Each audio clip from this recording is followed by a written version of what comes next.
ನಮಸ್ತೆ ಫ್ರೆಂಡ್ಸ್, ಪಾಪು ಮಮ್ಮಿ ರುಚಿ ಕಿಚನ್ಗೆ ಸ್ವಾಗತ. ಸಮ್ಮರ್ ಸ್ಪೆಷಲ್ ಫ್ರೂಟ್ ಕಸ್ಟರ್ಡ್ ಮಾಡುವ ವಿಧಾನ. ಕಸ್ಟರ್ಡ್ ಪೌಡರ್ ತೊಗೊಂಡಿದ್ದೀನಿ, ವೆನಿಲ್ಲಾ ಫ್ಲೇವರು. ನೀವು ಯಾವ ಫ್ಲೇವರ್ ಬೇಕಾದ್ರೂ ತೊಗೋಬಹುದು. ಒಂದು ಬೌಲಿಗೆ 2 ಸ್ಪೂನು ಕಸ್ಟರ್ಡ್ ಪೌಡರ್ ಹಾಕೊತಾ ಇದ್ದೀನಿ. ಇದು ಅರ್ಧ ಲೀಟ್ರ್ ಹಾಲಿನ ಅಳತೆ ಸರಿ ಇದೆ. ಸ್ವಲ್ಪನೇ ನೀರು ಹಾಕ್ಕೊಂಡು ಕಲಿಸ್ಕೋಬೇಕು.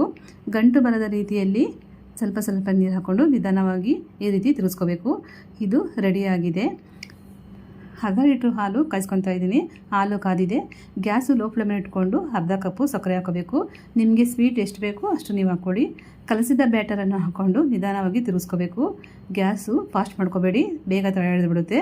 ನಿಧಾನವಾಗಿ ತಿರುಗಿಸ್ತಾ ಇಷ್ಟು ಗಟ್ಟಿ ಬರಬೇಕು. ಈ ಕಸ್ಟರ್ಡು ಈ ಹದದಲ್ಲಿ ಇದ್ದರೆ ಸಾಕು. ಇದನ್ನು ಅರ್ಧ ಗಂಟೆ ತಣ್ಣಗಾಗಲಿಕ್ಕೆ ಬಿಡಿ. ನಾನು ಫ್ರಿಡ್ಜಲ್ಲಿ ಇಟ್ಟು ತಣ್ಣಗೆ ಮಾಡ್ಕೊಂಡಿದ್ದೀನಿ. ಹಚ್ಚಿಟ್ಕೊಂಡಿರೋ ಫ್ರೂಟ್ಸ್ ಹಾಕೊಳ್ಳೋಣ. 3 ಏಲಕ್ಕಿ ಬಾಳೆಹಣ್ಣು, 1 ಆಪಲ್ಲು, 3 ಸಪೋಟ ಹಣ್ಣು, 1 ಕಪ್ಪು ದಾಳಿಂಬೆ ಹಣ್ಣು, ಅರ್ಧ ಕಪ್ಪು ದ್ರಾಕ್ಷಿ.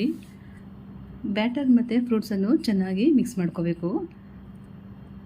ಮತ್ತು ಇವಾಗ ಸಬ್ಜಾ ಬೀಜನೂ ಸಹ ಅರ್ಧ ಕಪ್ಪು ಹಾಕ್ಕೊತಾ ಇದ್ದೀನಿ.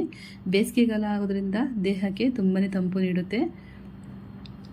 ಆರೋಗ್ಯಕ್ಕೂ ತುಂಬ ಒಳ್ಳೆಯದು ಸಬ್ಜಾ ಸೀಡ್ಸು.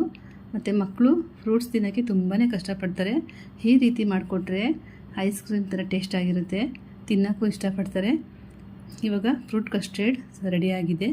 ದಯವಿಟ್ಟು ಲೈಕ್ ಮಾಡಿ, ಶೇರ್ ಮಾಡಿ, ಸಬ್ಸ್ಕ್ರೈಬ್ ಮಾಡಿ.